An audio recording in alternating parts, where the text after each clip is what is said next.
فرق. الأرض أرضنا والهوا هوانا والسما سمانا غصب عن شواربهم. اليوم بدنا نعمل منتجات جدودنا الفريكة.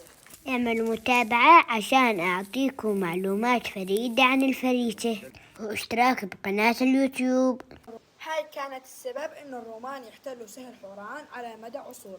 مرحبا أصدقائي، عمركم عملتوا فريكة؟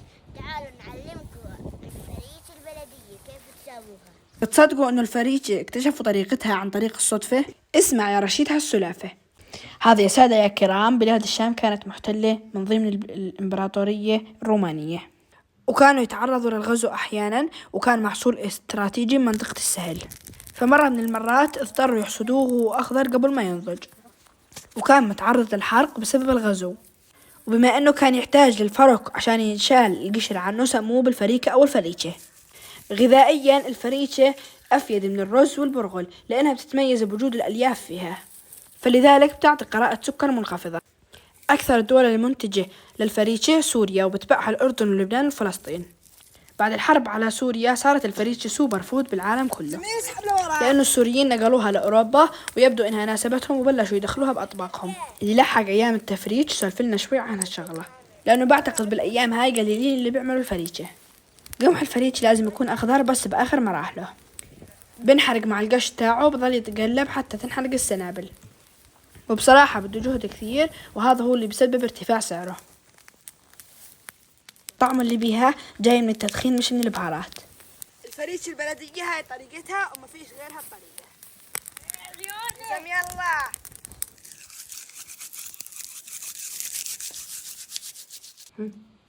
هاي فريكاتي طلعن مزبوطات، بس بعد بدهن كمان شوية فرق.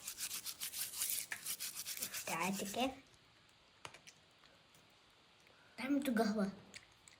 انك اخذت واحدة محروقة. شايفين طعمته حمص اخضر عفوي هيك فريكة. اكتبوا لنا بالتعليقات من وين بتتابعونا. هسه بدنا نروح ننشفهن وننقيهن من الحجار. شو رايكم بهاي الفريكات؟ دويدات ولا لا؟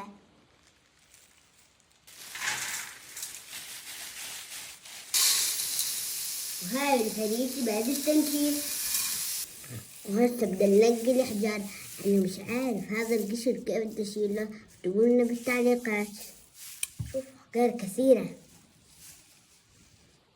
شوفوا هسه هون بتلاحظوا حجار. يعني 5 أيام كذا. بكرة تكون انت معطل تسهر لي عليهن، منطق ربع ليرة. لا والله كثير ما شاء الله.